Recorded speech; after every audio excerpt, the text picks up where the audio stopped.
Hi, everyone. Welcome to the MIT Bootcamps e-seminar series. I'm Thomas from MIT Bootcamps. This is our how-to series on how to hire a team and foster good team dynamics within a startup environment. I'm joined today by Robin Bose and Ed Hallen. They're both seasoned entrepreneurs and will be coaches at the upcoming MIT Innovation Entrepreneurship Bootcamp in Brisbane, Australia. So I'm really happy to welcome them here, and they're going to guide us through a discussion on how to hire a startup team and how to foster healthy team dynamics. So I'm going to turn it over to them now, and they'll start sharing their insights and lessons from their experience running different ventures. Okay, well, thanks everyone for joining us. Maybe while we're waiting for additional people to join, we can do some brief intros. So I'm Robin Bose.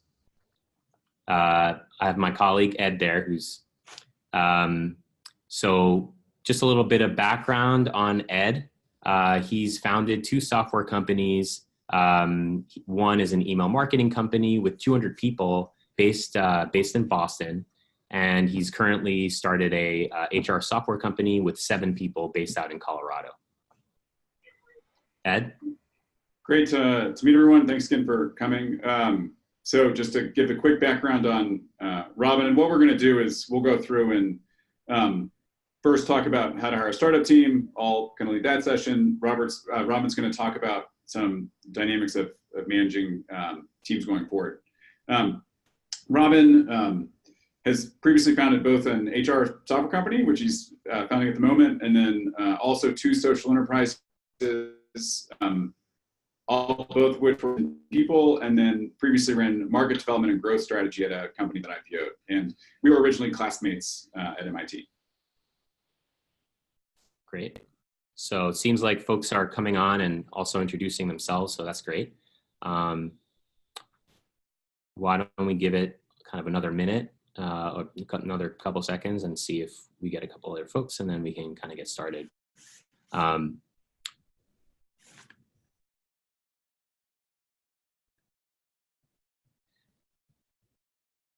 So Ed, I think a lot of the questions that, we got in ahead of the time, as well as, things that people that I just talked to start to ask are particularly around like the early stage of company formation. I think what people are looking for is like, what do you need on the team? Starting off with picking a partner. This person might be a co-founder, might be your first hire, as well as like the very first couple of early hires. So if you can start off with just picking a partner, I think that's like such a critical thing when you're starting off. Yeah. So so it makes total sense. I think so. I've now done this twice, and I've done it mostly the same way. But I think the first place to start is there really is a difference between you're finding these partners and co-founders with potentially, if you're going to start it with people to run the business with, who you're going to be with for years if it goes well. And then there's hires who, where it's much more, you're bringing people in to join the team, but they're not on that same level. They're not the peer that you're debating the ideas with and that you're kind of tied to for years. And the real difference here tends to be co-founders, you tend to have at least more similar amount of equity versus hires tends to be salary based and initial equity based.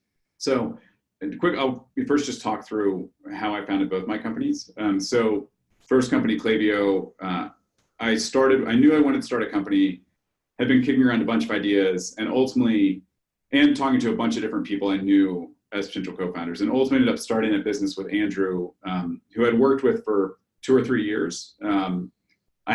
When I started working with him to build Klaviyo, we'd worked together previously in a different city for a few years, but now found ourselves both in Boston and both wanted to start a company. And so it was someone that I knew very well, but hadn't worked with in a few years. Then the latest company, kind of as I'm now on the board of the first company, as I went back to start the second company, again said, hey, I want to find people, really find people to work with who I know again. And so Dave was somebody who I'd worked with previously. I'd run product at a company and he'd run engineering. I'd originally met him at a career fair when about 15 years ago when we hired him. And then Carlos was somebody I met through my wife, actually. So both times that I've done it, I've taken the same approach, which is go with people I know. Not certainly, the only way to do it. The main thing, so, as you think about co-founders, the main thing is that I didn't appreciate is thinking about kind of how long this relationship goes on. And it's really about, and because of that, it's people who are likely going to be with the business for a very long time. It's very important that you get the right people. And right people typically comes down to, one, people you want to spend that time with and who you can run a business with. And two, people who have the necessary skill sets. And so the key thing from that is, it's just really not a decision to be made lightly. So it's interesting because you start off right away with talking about relationships. You didn't start off, for example, immediately started talking about skill sets or what people experience that people bring to the table necessarily. Is it that those other factors are important, but just kind of a threshold that you need to reach? But then to really pick the right partner, you have to go beyond that. If you can talk a little bit about that, that would be helpful, I think, for folks. Yeah, I think it's that, look, if a company goes well, depending what type of business you're building, and if you're building, a business that's going to be fast growing, you're going to see it's going to take time. Both time in the early days where you're really figuring out the idea and you're going to end up pivoting and changing what you're doing. It's then going to take time while you're out growing and scaling and growing the business. And then it's going to be time where you're actually, that business is actually a much larger business. Over those years, just a lot of things happen. One, you're going to disagree with your partner a lot, probably. Things are going to happen in your personal life, whether that's family members getting sick or you getting married, or just there's all sorts of things that happen. People's situations are going to change. People are going to have kids and need to spend more time on that, or so, one person might be more into the business, or you're going to think you need to go in different directions. So those things are things that you kind of beyond anything else really dictate success or failure, because at the end of the day, your company and your startup dies when you give up on it. And once you're bringing somebody else on board, it's really once the team gives up on it. And so that can be skill set based. You can bring on the person with the wrong skill set, but the main thing is making sure that core are people who are committed and want the same thing. And so this is why, if you're very focused initially on finding someone with, you have an idea and you know that to accomplish the idea, there's a set of skills that you need to use. In that situation, you can bring on a co-founder who has those skills and addresses that, but know that there's a bigger cost and time horizon there. Or you can try to find somebody to plug in those skill gaps that you don't have, or things you can't do on your own. And that could be a contractor. It could be somebody where you trade labor somehow. It could be learning the skills yourself.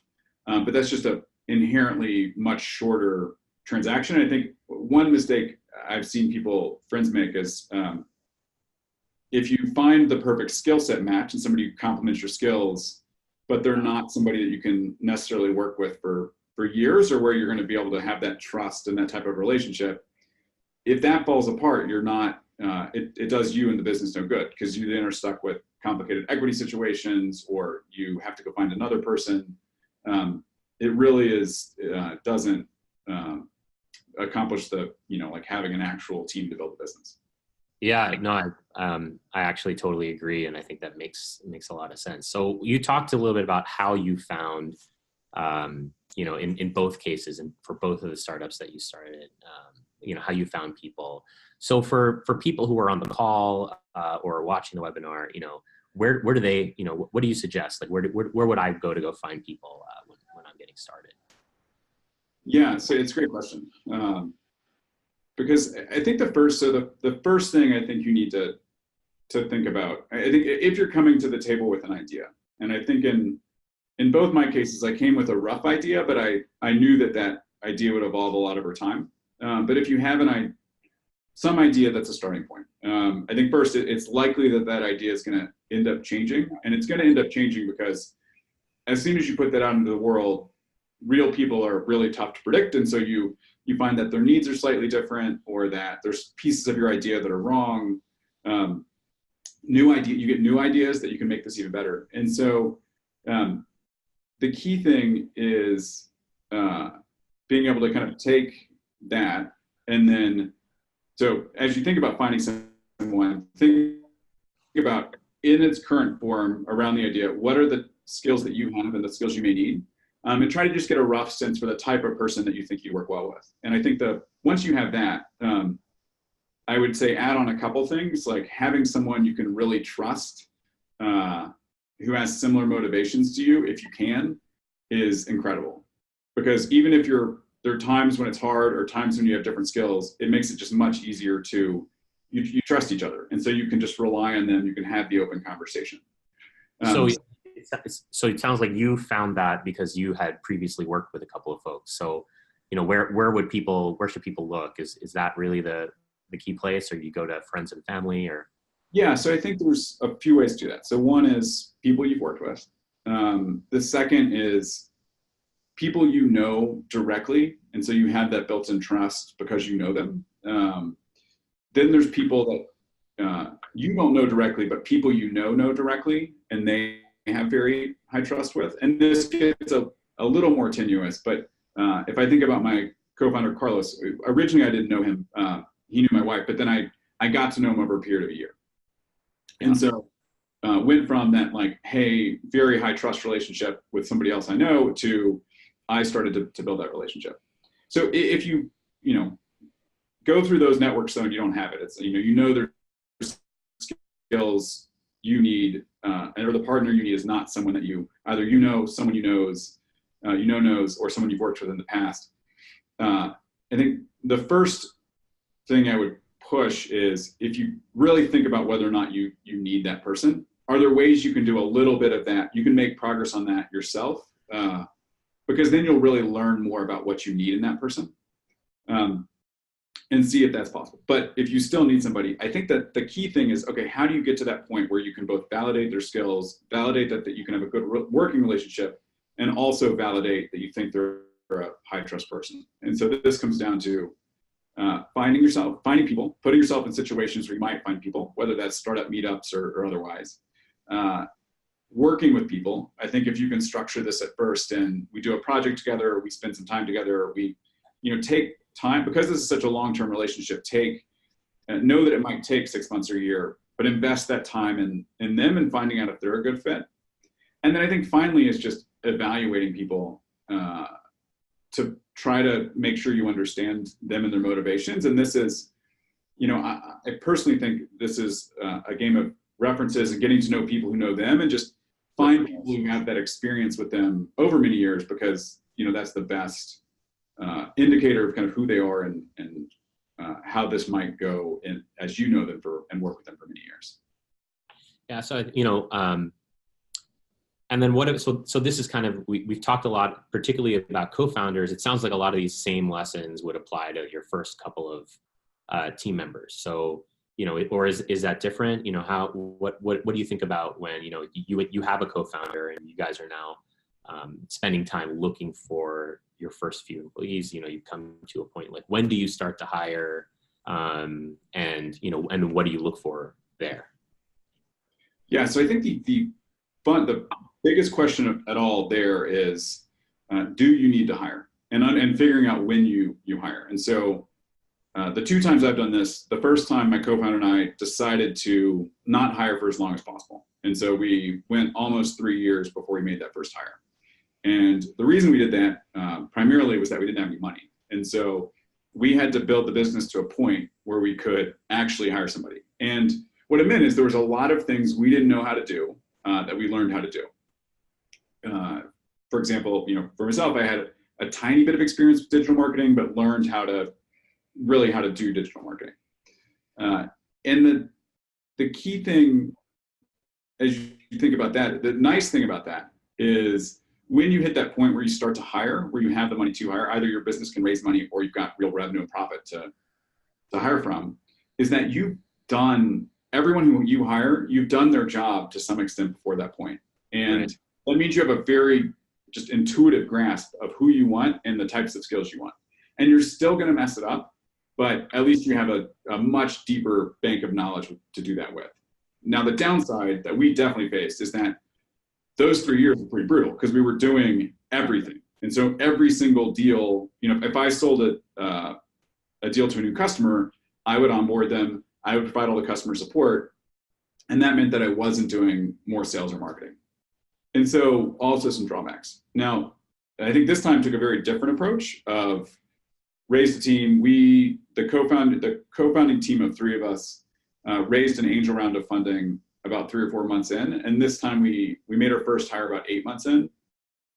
And so, and those hires to start were, we hired 2 engineers. One of the co-founders has deep kind of engineering experience, but hired 2 engineers. And then we also hired 2 salespeople.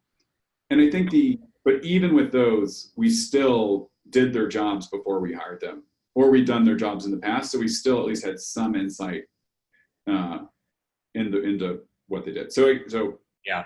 First part of your question, that's how I've done it in the past. Now, the real question though is when do you hire? And I think while in our case we could just go out and do some of these skills ourselves, there are things you can't do. And so I think the key thing is just really thinking about when people are the limiting factor.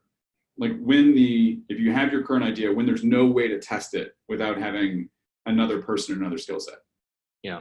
And if that's true, then you need to either find someone who joins the team, or you need to find a way to get someone to provide that labor or do that, part-time, or at least get to the point of testing it out. Because at the end of the day, you just need to validate the idea, get it as far as you can, to know that this is the right idea, then it's a good idea. And then I think later you'll find that people are gating you in other ways, meaning, I think what we found this time is that one of my co-founders, he could only do so much of the sales.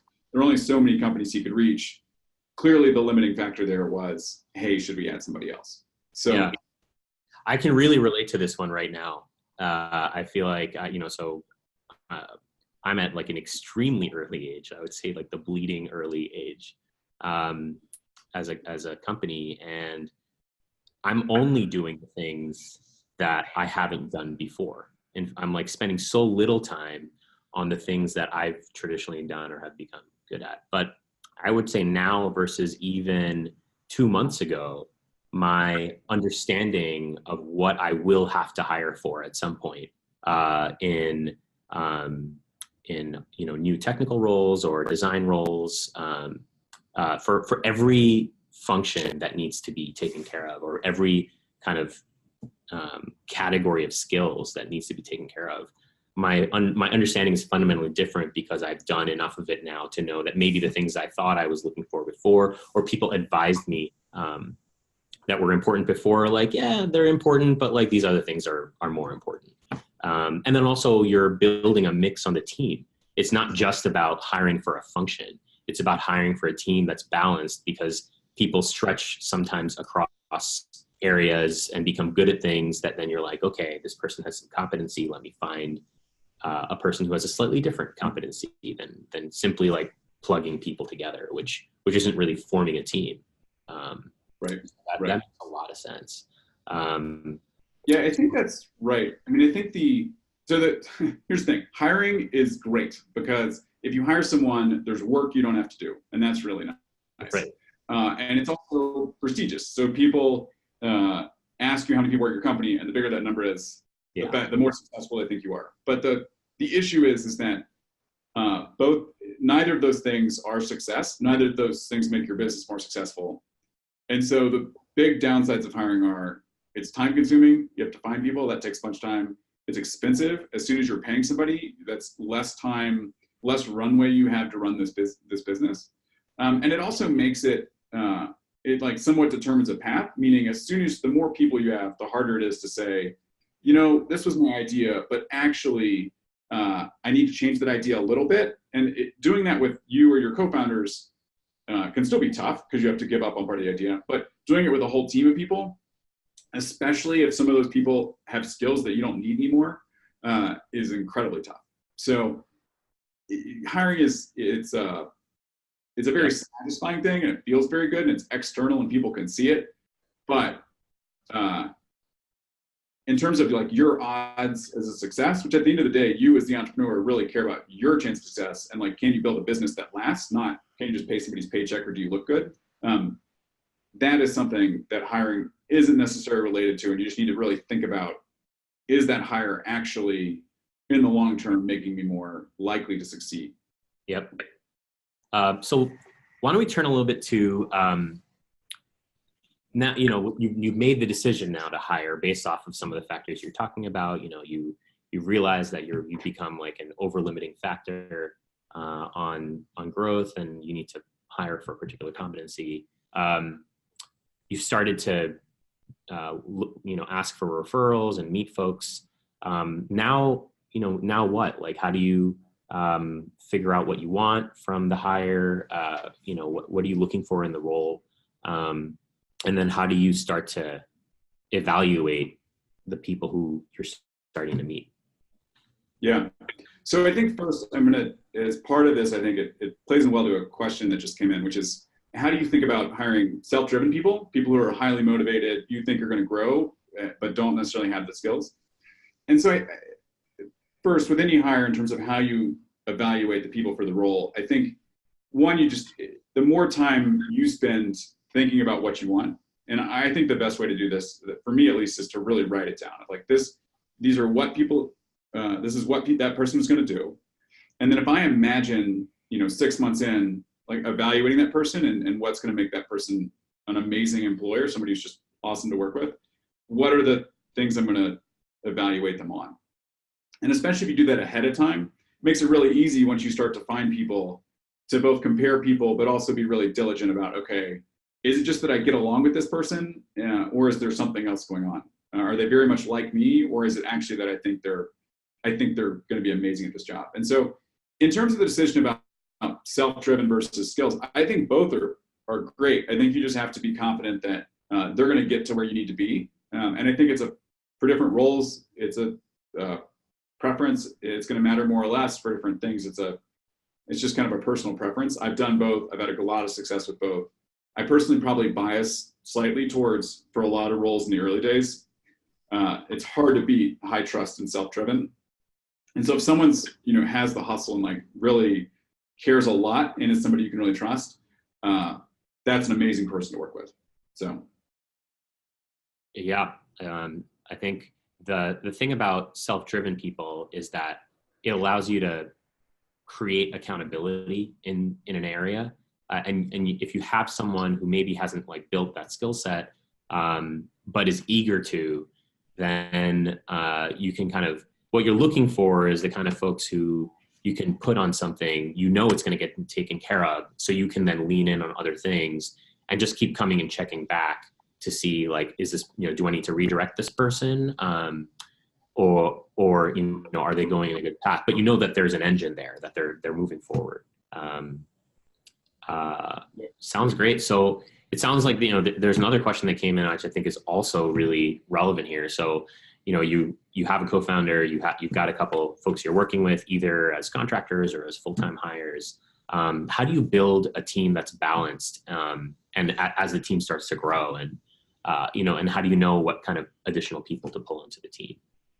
Yeah, I think a lot of this, I think there's two parts of this. I think one is really evaluating the skills you need. And so back to that framework of just saying, what is it that we can't do now, or what's our limit? Where are people our limiting factor?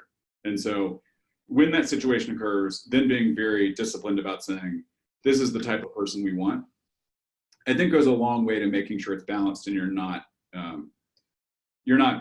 just hiring people because you want to. Now, another kind of sub point here, I think there's a lot of roles, if you can hire two people at the same time, it can be really great. Good examples would be sales or customer success, where if you hire two salespeople at once, they'll learn from each other, but you also have an immediate baseline to compare people against, which can be great. So yeah, does that make sense? Yeah, no, I think it makes a lot of sense. One more point of the balance. The other thing about balance is you will find, depending where you look, that's the type of people you'll find. So if you only ask your friends for people and all your friends are 24-year-old university students, you'll end up with a lot of 24-year-old university students. So it is important, especially as you get bigger, to make sure you're looking for people in different places, because you don't want a team that all looks the same, because people who look the same tend to all think about things the same way, and it's helpful to have different opinions. Yeah, couldn't agree more. So I want to ask you something a bit more tactical. You've now started evaluating people. You've found someone. They seem interested. How do you kind of get it to yes, and how do you complete the hire, I guess, is really what I'm asking. Like, tactically, what these are things that are important in someone's life. So how do you make sure that it's done right? Yeah, that makes right, because this is huge, because I think it really plays into how happy someone is. One, do you actually successfully hire them? But two, how does that go over the first few years, and how does do they end up being a long-term partner employee? And I think there's a question too that says, how do you talk about these aspects? Like, how do you describe someone's role, where they're going to fit in? And so I think that the number one thing here is hiring is fundamentally a sales and marketing exercise, in that you need to find people and then you need to get them to join. But the key thing here is a very long-term transaction. And so it needs to be a very, you do need to sell, and you need to market to people so they find you. You do need to sell them. But then over the long term, if what they want and what they're looking for does not line up with what the product you're providing and what it is, then it's going to cause problems in the long term. And because 3 months in, they'll know immediately that this is not what you said it was. And so the main thing, I think, is really understanding. So if you understand the role and what you need, and then for the person, if you found the right person, really understanding what it is that they want, both from this job, but also in the long term, and then making sure that they understand this role and they understand how this plays into that, if it does, is incredible. And so, and really, I think goes a long way for this. And so what that means is that, somebody might, you as a startup likely have less money, you likely have less status, but what you do have is you have potentially a much more exciting work environment. You have a great opportunity to learn a much, larger breadth of skills. And you really, success or failure, you can likely set somebody up for a better next step in their career that going to work for a big company often doesn't. And so I think people say, oh, I'll learn how to build a company, working at Google or Microsoft. And the reality is you learn how to build a company, building a company. And so, and if somebody doesn't care about that at all and doesn't, wants the big company stable salary, it's probably going to fall apart at some, like you can't, even if you convince them, they're going to be unhappy.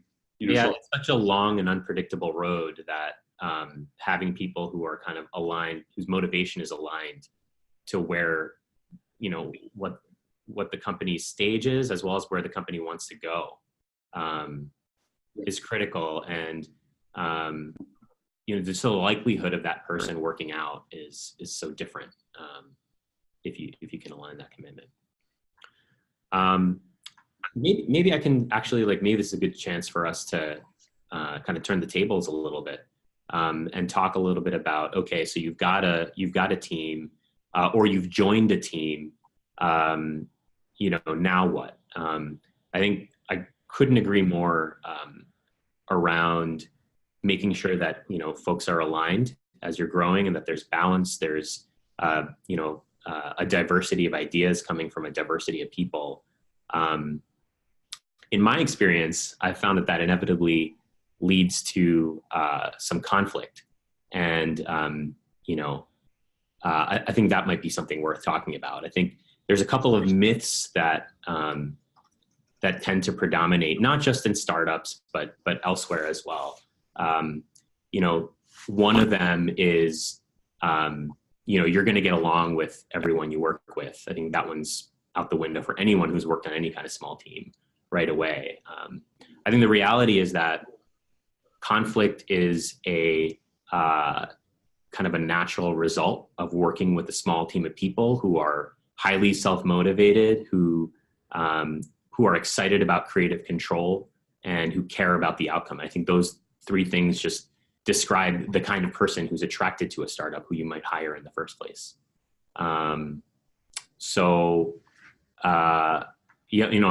Another major myth that comes up is that, a really well-functioning team doesn't have conflict, that you've designed the team and you've created the mix in such a way that, conflict kind of doesn't arise. And because the corollary to that is, well, then if conflict's coming up, then that means there's a problematic person who's just creating problems for everyone else. And if that person could just get their stuff together, the team would be able to kind of be productive. So that's something that how do you think about this from day one? So like you hire somebody joins the team, co-founder or hire. How do you set the stage for the fact that there's going to be conflict in the future? How do you onboard them? What do you do knowing that this conflict is inevitable? What do you do? So what I've done is, particularly when I have a couple of team members already and I'm bringing a new one in, I try to just, I screen for it, first of all, in the hiring process. But then once they're on board, one of the first things I just try to put it on the table. And by putting on the table, you're actually acknowledging that conflict is okay. And what I tend to tell my teams is strong opinions weakly held, which really means, I'm bringing you on board because you have, I think you're going to bring good ideas to the team. It's okay to have strong opinions. It's okay to care. It's okay to want some level of creative control around something that's like very emerging. But then there's the second part of it, which is weakly held, which is be convincible, be persuadable.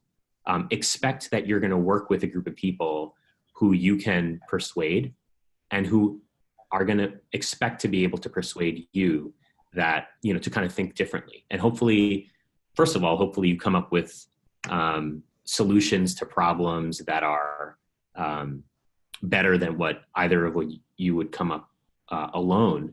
But then also that maybe you'll think of some factors that you have and you'll end up agreeing with the other person. What often happens is that either people have strong opinions and they're very strongly held, and then it is difficult to work with a person because it's hard. You're anticipating not just issues with the problem and how you see the problem, but also the issue of being able to persuade the other person in the first place. Another problem that tends to happen early on is people are afraid to put forward opinions because they're afraid of conflict. So if you address it right away and you say, look, like when I'm bringing you onto the team, what I'm expecting is that, you're going to bring your ideas to the table, but then you're going to really have like a healthy discussion, and you're going to be able to jump on a quick call or have like regular interactions and be able to, if you disagree, then find a solution through the disagreement. So that's kind of how I think about it when you're onboarding. I think it definitely makes sense. How do you very tangibly you have found somebody, you've gotten them to join your team. What does that look like? And so is it meetings? Do you schedule time with them? What do you literally do to make sure kind of that people understand this and you build the culture that you want around conflict? Do you meet with them on the first day? Do you talk to them ahead of time? Yeah, I think at the very beginning, for better, for worse, and maybe other folks have found other solutions, I actually just do one-on-ones for a couple of weeks with new people pretty much every day. And I do that to kind of just have my ears open and be like, okay, so how's it going? Did you check in with this person we talked about yesterday? How did it go? What did you say? What came out of it? And you're just asking, you're doing two things. One is you're actually getting intel. You're understanding how this person is thinking, how this person is working on a problem. It's not just focused on the work product. It's focused on the process of how they're working with other folks. The second thing is you're modeling it, right? you're modeling that you're open to feedback, that, you know, you're looking for the person's actual opinions, you're looking for critiques, you're looking for other perspectives, and that's what you expect as well. You know, I tend to also spend time with people who I've given kind of lead roles or leadership roles within the organization as well, to kind of understand how are they, you know, are they picking up on problems that are coming up, and what do they think about them? Did they pick up on it at the same time or before you did? That's kind of a way to also do a check on our teams kind of functioning in such a way that there's that issues and conflict and problems and differences of opinion are actually coming up and not just festering. Yeah. So when you say one-on-one, what do you? That's great. When you say one-on-one, what does that literally mean? I think I've struggled with this because running a startup, you're so busy and you're so concerned about so many things that you often, I mean, it's hard to take the time for something that you always have projects you need to work on or sales conversations you need to have or software you need to build. But what is that one-on-one? It's a lot like this. It's basically, I put like a, you know, a 20-minute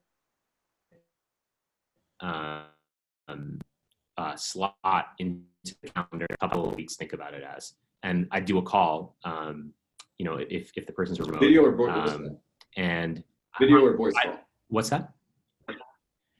Video call, so you can kind of see the person, hopefully, because eventually what happens is you just do voice calls anyway, right? People are busy doing their own thing. So at least you start out with being able to see people's facial expressions and things like that. But it's not to say you're right, like things come up, you get busy. You don't necessarily make every single one of those calls, but the very beginning is critical. I mean, it's essential. You can't do it with, I feel like I can't do it without that level, because you also, in the case that you haven't worked with the person before, this is your chance to kind of figure out how they think. Once you've hired, you didn't know about the person, things that you're not sure with, to also just like build some confidence and some level of early trust, that, you know, you're not just going to throw this person completely to the wolves. You eventually are. It's a startup, but at least to start with, you show that, like, I care about you as a person, not just as someone who's executing work for me. And I think that investment of time pays off later on. And I think, so taking that what you said right there, I think you're saying the way this differs from your regularly scheduled daily meetings or stand-ups or weekly meetings is that this is really more of it sounds like a different type of conversation on different topics, and where you're basically like on a personal level, understanding them, their motivations, what's going on, how they feel, in a way that understanding progress on a work item is different. Is that? Yeah, I think, you know, I think that's right. I think there's so much in a startup that's completely outside of your control, your direct control, and so many fires that you need to go deal with, that this is one which can really, this is an investment in time that can really benefit you later, because you're basically, your understanding, for example, like to see if the person is well aligned with what you're trying to do. Your understanding, you know, you learn a bit more about their motivations as you keep working together. So you can figure out, okay, where do I put this person so that they're really going to take off and, you know, kind of catch the problem and kind of be excited to take this like ill-formed problem and solve it. So I think it is something you can control, like how much time you're actually spending with people. So, and one of the few things that if you do it well, you know, you're building a relationship that's gonna pay off as the startup grows. Yeah, that makes sense. I've certainly found that as the company grows, just thinking of the really good hires I've made and the really bad hires I've made. For the really good hires, you really want to make sure they're contributing as much as possible, and that they're at the same time going to last for as long as possible. And in both those it really involves that personal conversation and understanding how they're feeling about things to make sure that the good things are There's more of them, and the bad things, there's less of them. And then if I think about the bad hires, a lot of those too could have, I think of a situation where someone repeatedly, kind of like would just not finish items, not show up for work, and things where had we been checking in more often personally, we could have brought that to resolution, whether that was the person leaving the company or us changing things much, much faster than we did, rather than dragging that out over a period of years. But in both cases, these sort of personal conversations are not tied to what the business is doing, but they are incredibly important in terms of culture building for keeping people or knowing when, how people are doing. Yeah. And I think that's where, so I'm glad you brought up the word culture, because I feel like, you can control how much time you personally are spending with folks, but it's harder to do that, as soon as you have a team that's over, a very, very small size, you don't have any control really. You start to lose control, at least, over how they're interacting with each other. You can do some process things, but culture is really, that's where culture, I feel like, comes into play, because you're trying to build a culture where dynamics are going to get healthy on the team, and you're going to have good outcomes and healthy dynamics. So like, how have you thought about that? Both in your first startup where, it's now scaled up to, 200-ish people. And now you're repeating it, right? Like now you're at under 10, you're at 7 people. How do you think about that early culture and how it informs what happens later on? Yeah, that's a big question and a tough question. Yeah. Well, we've got a couple minutes, so. Yeah, it's time check. So I think we'll keep going on culture. We'll keep going on kind of like going over topics for a few minutes, then we'll jump into more of the questions. So definitely keep questions coming. We are going to dive into those in a few minutes. So it's a tough question, and it's a totally different question at 200 people than it is at a few people. I think for the first company we just spent a lot less time on it. It was 2 of us, so we didn't spend much time on one-on-ones. We didn't spend much time on culture development. And I think I, at the time, naively would have looked at people who did spend more time on this and say, hey, you're wasting your time. Like at the end of the day, you just got to get a product, sell it, figure out product market fit. That's how you build a business. And I mean, it worked, but we could have moved faster actually and done better, I think, if we'd invested a little more time in this. And honestly, for me, what would you do different now? Maybe that's a way to phrase the question. Yeah, I think the biggest things, so there's a bunch of different types of culture. I think the ones that matter the most are around open communication and really understanding motivations, because at the end of the day, it's a long process and you can move the fastest if everyone knows what everyone else is thinking, and you don't, someone's not, you don't end up debating things for weeks that actually you could resolve. If you kind of understood it, where people were coming from better, you could have resolved much faster, independent of who was right. And so I think the things we've done this time is, one, I think tried to do much more of, over time we got really good. We got much better at the one-on-ones at the first company, I think, and it became really a core value. I think tried to really start with that the first time at this new company. Started with a much more, not formal feedback process, but making sure that we had a time once a month to sit down as a whole co-founding team to talk about what we thought people were doing well, what we thought they were doing poorly, just making sure that that's always on the calendar. And I think that actually has been surprisingly useful, because it's often been true that there's things, I thought someone thought I was doing poorly that they were totally not aware of, and which wasn't a big deal then. And meanwhile, there's other things that I was doing poorly that I had no idea about.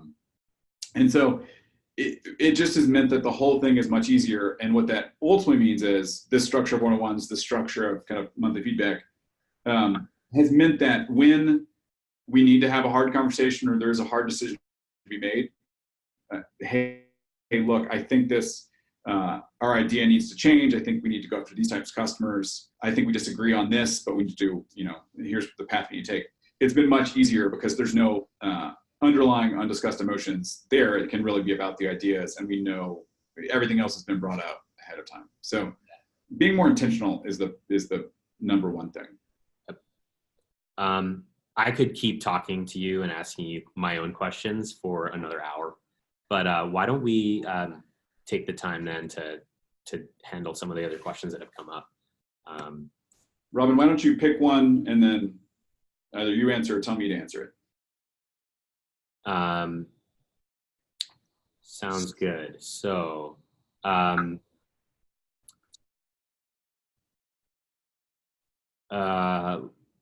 we've got one here that says, if you don't find people who would fit as co-founders in your networks, what are some other ways or places to look for self-driven individuals? I think one of the, it's a great question. And I think one that a lot of people are looking for.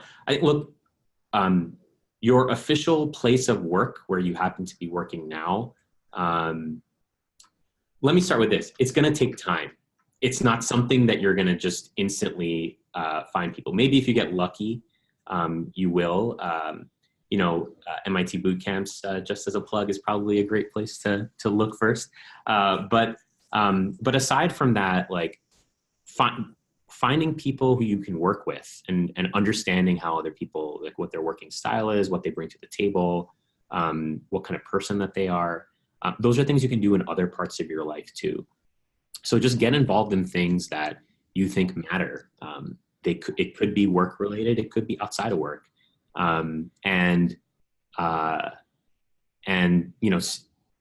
Working on projects together, working on, thinking about some of the social enterprises that I've done. I found people just because we were in the trenches working together on volunteer projects together.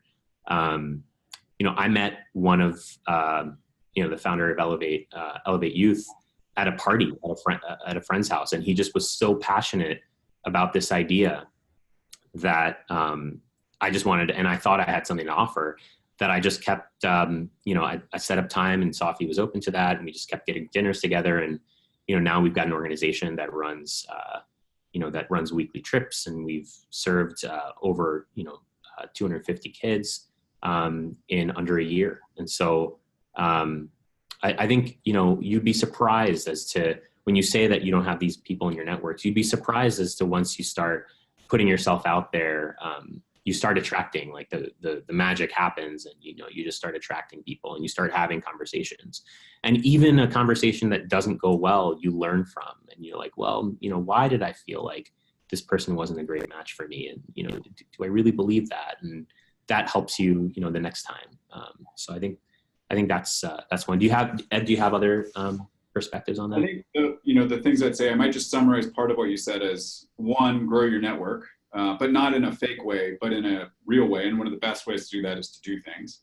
The only other things I'd say is, if you've got an idea, try to make as much progress as possible as you can on your own. And a lot of times just doing that, you'll end up finding people, whether they're people you hire as contractors first or people you come across doing the same thing. So that's if you have an idea. If you don't have an idea, I personally think if you want to found a company, life is many years long, hopefully. And so work at companies that you think have lots of people you want to start a company with. Be valuable there, right? Like be valuable and be valued there, so that you're also the kind of person that other people want to work with. Right. Let me throw another one in your direction. We've got one. What's your opinion or experience with remotely distributed teams? I think both of us have experience with this. So why don't you start? I'll hammer. This could be a whole topic unto itself, and no questions. But very quickly, this open communication and trust becomes massively more important if people are remote, and establishing that culture early on and culture and also process of video calls, check-ins, touch bases, because making sure you're heading in the same direction is much harder when you're not in the same room and not having a lot of those little conversations that arise naturally. So my first company was 0 remote people. New company, half the team is remote, half is not. It's it's challenging. It's not as efficient as a regular team. On the flip side, you can get people who you couldn't otherwise. You can build a team of people around the world, which is amazing. So I think number one thing is just go in with eyes wide open, really make a point to spend a lot of time on video talking to each other, to know exactly where everyone stands and making sure the level of communication is very high. What do you think? Yeah, I think I would add, so I agree with everything you just said. I would add to that, try to find opportunities to spend some time together. It's not so much about whether or not remote teams work, it's about how to make them work, right? How to make them work is to really like focus on spending time together remotely, like over calls. Honestly, a little bit of like flexibility there goes a long way as well. Like, you know, if the teams are really remotely distributed, like, you know, over multiple time zones, make sure that one person isn't feeling the pain of the difficult time zone all the time, right? Like trade that off a little bit. It really goes a long way.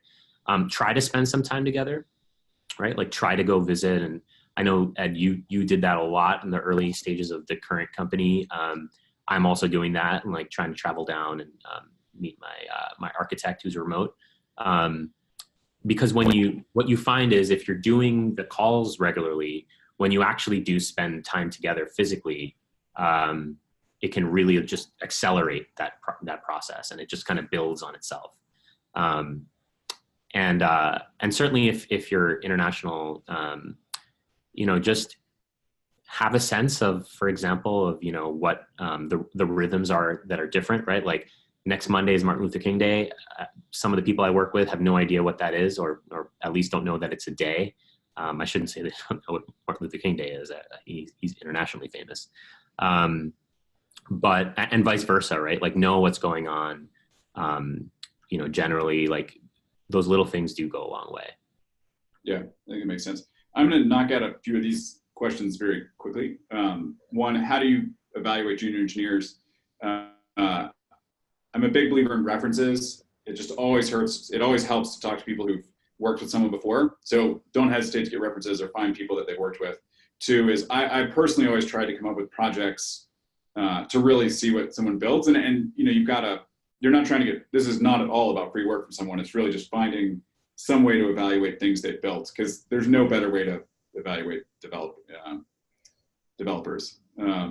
There's a question about just contractors versus founding team. I personally think a founding team is always, the right founding team is always better than contractors. The wrong founding team is horrific and always worse. And so it comes down to just, can you find the right people on that team? And if you can, go with it. You know, contractor versus doing it yourself, can you learn the skills you need? Oftentimes you can learn yourself. It's often better than the contractor, but at some points, I've never really hired contractors, but it works. People do it, but it's expensive. Yeah, I think it's also sometimes people who come in on contract are looking to see if they're going to build a good working relationship with the company as well. So it's almost, you know, hopefully you're also looking at it as like a contract to hire. Like they're, you know, would I work with this person if I don't know them? You know, do they have something specific to bring to the team, and can I bring them on? That, you know, which is different than expecting to only work with someone on a short-term project, and then the value of what they're bringing to the table is not there after they've completed the project. Yeah, there's a one about intellectual property. I would say, so the question is like, hey, if you do contract out, how do you deal with the intellectual property? For the most part, I think you do have to. I think generally it's not about trade. Building the company is typically not about the idea so much as the whole process and finding a market and a buyer. And so I think most intellectual property concerns are not, you know, you just don't have to worry about it. I think there probably are a few small businesses where you're marketing a very unique widget, and where you need to be, you know, get contracts in place and sign things, or make sure you've got references on the contractors. But I think that's kind of I think for the most part, these concerns are overblown, but where they are real, I think really understanding who you're working with is the number one thing. There's a good one here. on new hires, what's your recommendation to nudge a new hire to get up to speed to deliver and harvest their potential and contributions, and how that kind of relates with culture? So like, if you think back to the last couple of new hires that you've made, what's your recommendation on that? Yeah, I think really making sure to treat people as people and think about their development. And I think back to these one-on-one conversations, but make sure the more you understand them and the more you understand what you want out of them, I think the better off you are. I think also everybody's personal, you have different things going on in your lives. So also just be aware of like how you can make, like, you're in this together. So how do you make this as exciting and pleasant as possible? Yeah, I think also, like, particularly around quote unquote getting up to speed, looking at it also from the perspective of like a software company, like doing things like that, there's some practices that you can do with, like, for example, posting up like, actually encoding like what the definition of a release is, what the definition of done is, before you get started on a task. Like, what do you need to have in place? What conversations should you have had with other people? And like getting it right at the beginning just saves time later on, because then that person kind of knows what to do. On our team, like, we've actually posted it. The team has actually posted it like physically, like in the area where their, desks are. So that way new hires actually know, like, oh yeah, people, this is something that's important. That kind of also helps from the perspective of speed. Like, and you also got to realize, like, at the very, very beginning, it may take some time for the new hire, like, to be productive. They're not necessarily going to be super productive on day one. And even if they are productive right away, there might be hiccups later. Like, you got to look at it as a bit more. Hopefully, if you're hiring someone onto your team full time, you're looking at it as a long-term investment and not just as like, how can I just squeeze as much juice as I can out of this person right away? What you're looking for is that person to grow. Someone asked about splitting time between two ventures. I would generally say don't do it. I think the situation I'm in is I'm on the board of the first company, so that's just a very different, and my co-founder is the CEO now and running it. And so that's a very different relationship and amount of time. And so I think the key thing is I think people can do it, but generally speaking, the venture suffers. And so if this is part of the idea testing phase, sure, but just be very mindful of what you're doing and why. I would also say, I'm starting a company myself, but then I'm on the board of a social enterprise. On the board, I would say I've been forced to, but I also think it's a good idea to really specialize in what I bring to the table for that other organization. Like, I just pretty much only do one or two things, like, that way I don't feel guilty about not spending more time with that organization, which is critical for my own sense of well-being. Like, I know that there's this one thing that I can head at the park for the leader, for the executive director of the organization. And I know they're going to come to me when it comes up, and I'm going to take care of it, and I'm going to move on, right? So that helps me also manage my time and my energy focused on the other venture. Yeah.